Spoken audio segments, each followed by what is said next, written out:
श्रीं ह्रीं श्रीं महालक्ष्मे नमः।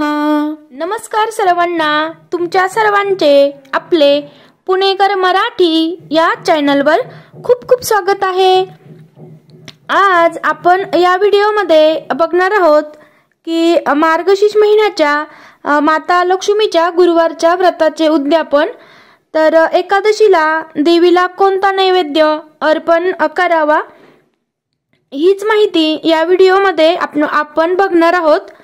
मैत्रिणींनो, मार्गशीर्ष महिन्याचा शेवटचा गुरुवार हा एकादशीला आलेला आहे। 26 डिसेंबरला शेवटचा गुरुवार आहे आणि त्याच दिवशी सफला एकादशी देखील आहे। तर आपल्या सर्वांना पडलेला एकच प्रश्न की एकादशीला उद्यापन चालते का?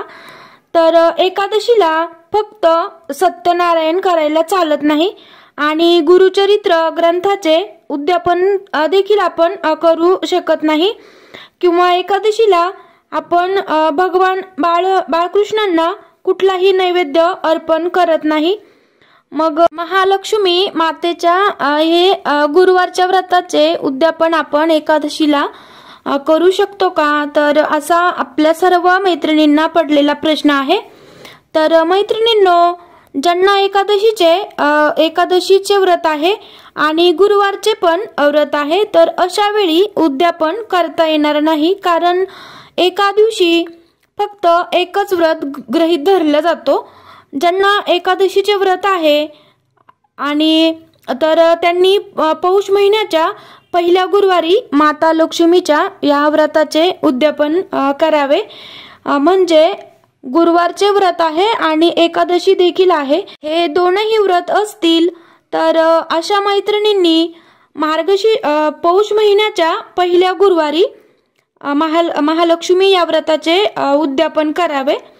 आणि ज्यांना एकादशीचा उपवास नाहीये, फक्त महालक्ष्मीचे गुरुवार आहेत, तर अशांनी या दिवशी उद्यापन करायला काहीच प्रॉब्लेम नाहीये। आता मैत्रिणींनो, जर तुमचे 3 गुरुवार झाले आहेत आणि शेवटच्या गुरुवारी जर पिरियड्स असतील किंवा विटाळ सुतक असेल तर अशा वेळी पुढच्या महिन्यात जानेवारी महिन्यामध्ये पहिल्या गुरुवारी माता लक्ष्मीच्या व्रताचे उद्यापन तुम्ही करू शकता। आणि ज्यांचा 3रा गुरुवार किंवा 2रा गुरुवार पिरियड्स मध्ये किंवा विटाळ सुतक यामध्ये गेला असेल तर त्यांनी 4थ्या गुरुवारी व्रताचे उद्यापन करावे। तर मैत्रिणींनो, काही ठिकाणी असे असते की महालक्ष्मी या गुरुवारच्या व्रताचे उद्यापन हे मार्गशीर्ष महिन्यातच केले जातात। एखादा गुरुवार काही अडचणीमुळे गेला असेल तरी देखील उद्यापन मार्गशीर्ष महिन्यातच करतात।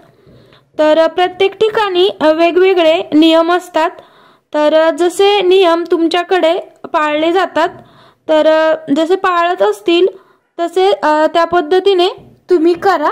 आता आपण बघूयात की नैवेद्य कोणता दाखवायचा। तर ज्यांना एकादशीचे व्रत आहे तर त्या खिरीचं पण नैवेद्य आपण माता लक्ष्मीला अर्पण करू शकतो। मैत्रिणींनो, माता लक्ष्मीला उपवास नाहीये, माता लक्ष्मीला उपवास नसतो, भगवान विष्णूंना एकादशी समर्पित असते। मग आपण बाळकृष्णांना नैवेद्य अर्पण करू शकत नाही, तर त्यामध्ये आपण बाळकृष्णांना फळे, दूध, साखरेचा नैवेद्य देखील अर्पण करू शकतो। आणि देवीचे उद्यापन जर तुम्ही करत असाल तर आपण जे काही बनवले आहेत, भाजी पोळी, आपण जे पदार्थ बनवले आहेत ते माता लक्ष्मीला आपल्याला अर्पण करायचे आहे। आता उद्यापनाला आपण सुवासिनी किंवा कुमारिका देखील बोलू शकतो। तर मैत्रिणींनो, तुमच्या उद्यापनाच्या दिवशी सुवासिनींना एक तरी सुवासिन तुम्ही नक्की जेवू घाला। तर आणि या दिवशी आपल्याला गायत्री मंत्राचे पठण करायचे आहे। तर अशा प्रकारे आपल्याला माता लक्ष्मीच्या गुरुवारच्या व्रताचे उद्यापन करायचे आहेत। तर चला मग मैत्रिणींनो, भेटूया आपण पुढील व्हिडिओमध्ये। जय संतोषी माता।